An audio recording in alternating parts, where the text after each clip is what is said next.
More than a dozen modules, all 2HP. I'd like to show you how a little frustration of mine turned into an entire product line.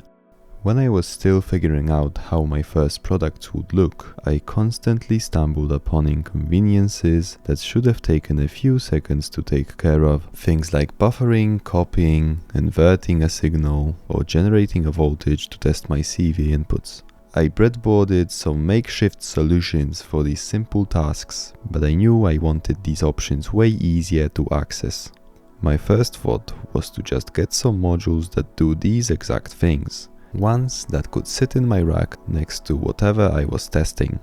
I hopped onto the web to find some, and to my surprise, all the reputable options were either sold out or super expensive. Who would want to pay hundreds of euros for a bunch of simple utilities? They take less than a day to design, are cheap to manufacture, have very few components, and the testing is simple, so I genuinely have no clue why they cost so much. Naturally, I got to work. Each 2HP module consists of three things: the slim front panel, the PCB holding all the circuitry, and the way to connect the two.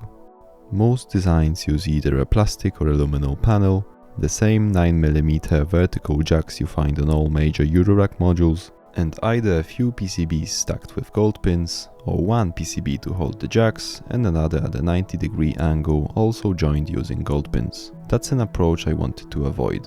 It means manufacturing more boards than necessary, and the whole module ends up too fragile for my liking. My solution was to use 90-degree horizontal jacks instead. They become the component joining the PCB to the panel with no gold pins required. After a few days of searching, I found the PJ324M to be perfect for this. It is slim enough that it doesn't stick out of the side of the module. It's a stereo jack with normaling, so it can double as a headphone amp or a MIDI input. It has 5 pins for a strong PCB connection, and it's both cheap and high quality since it's mass-produced and easy to source. The vertical PCB can also change its size to fit whatever circuit I come up with in the future. The other big design choice was the power connector.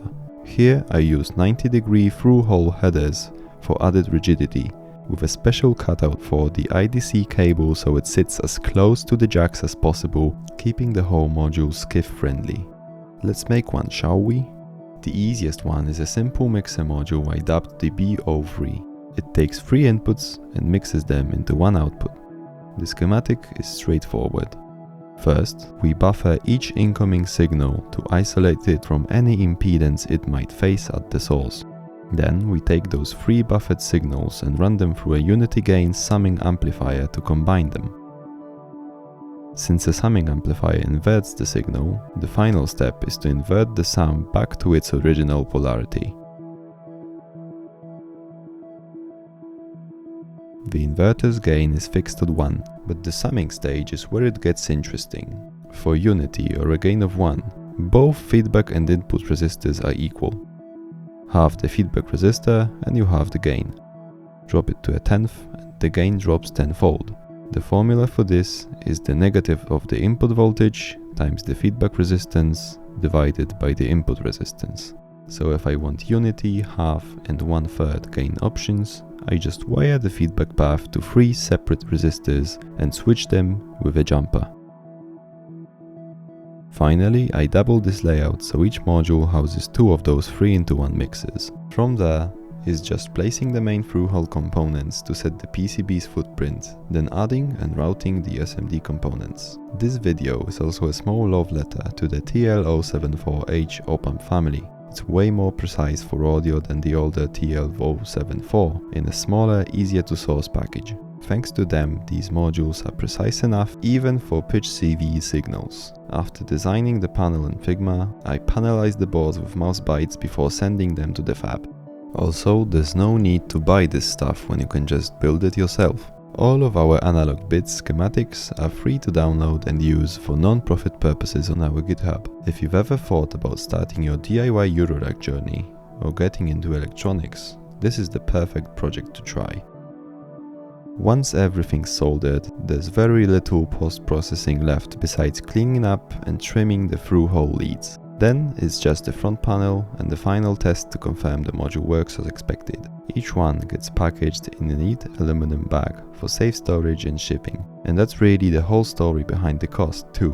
No exotic parts, no bloated bill of materials, no reason to charge what some other manufacturers do. That is why I've kept mine around 40 euros instead of the pricier options you'll find elsewhere. Let's have a look at what's available right now. We've got the B01, a dual VCA, DC coupled so you can control modulation or audio with CV. The B02, which is a 1-to-6 or a dual 1-to-3 buffered multiple. The B03, which I described earlier, a dual 3-to-1 mixer. The B04, which acts as both a mixer and a multiple, giving you two separate 2-into-2 matrices. B05, which is a triple 3-way passive multiple.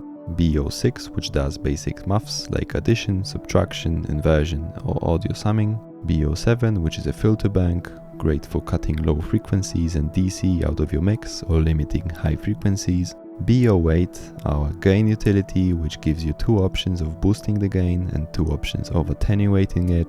B09, which combines an offset, an attenuator and a crossfader in one module. B10, which gets rid of the crossfader in favor of a slew limiter. A B11 slot, which is reserved for a special module that's coming soon. B12, which is a companion to our B06 maths module, adding negative sums, absolute difference and multiplication.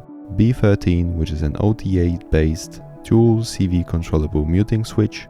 B14, a more extreme version of B04 that mixes 4 inputs and distributes them into 4 outputs, acting as both a mixer and a multiple. B15, a sample and hold circuit with built-in noise generator and some logic outputs.